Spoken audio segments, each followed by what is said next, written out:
So we had started with the chromosome. Now we are going to study about the chromosome structure.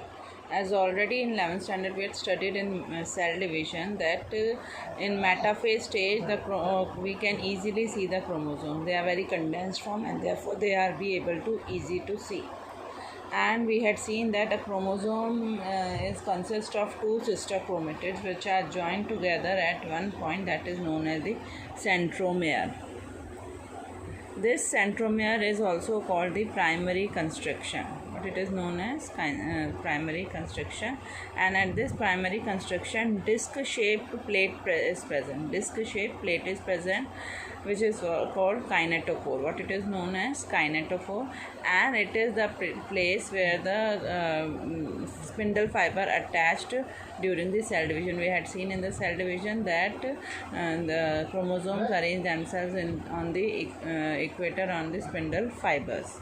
So spindle fiber attached to the kinetophores. Sometimes with primary constriction, one or two more constrictions are present which are known as secondary constriction 1 and 2. Always nucleolus attached to the secondary constriction 1 during the interphase, and sometimes set attached to the few chromosomes, not every chromosome but few chromosomes. Chromatids in turn consist of double-stranded DNA from one and two of chromosome to another. So we all know that chromosome is nothing but it is what? It is a DNA structure. So the chromatids, they are what? They are made up of DNA.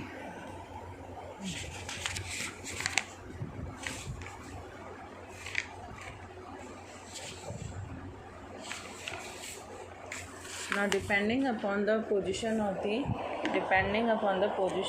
centromere, there are four types of chromosomes. First is the acrocentric. One arm is short and one arm is long. Metacentric, both arms are equal. Submetacentric, a chromosome with centromere located at submedian resulting in slightly unequal length of chromosome, and they are like L shape. Okay. And the last is the telocentric, where the centromere present at the end of the chromosome, and this type of condition is rarely seen in human beings. Understood this thing? So this is a type of the chromosome. Four types: acrocentric, metacentric, submetacentric and telocentric.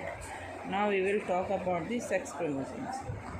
So chromosomes which are responsible for the determination of sex is called sex chromosomes, and they are also known as the allosomes.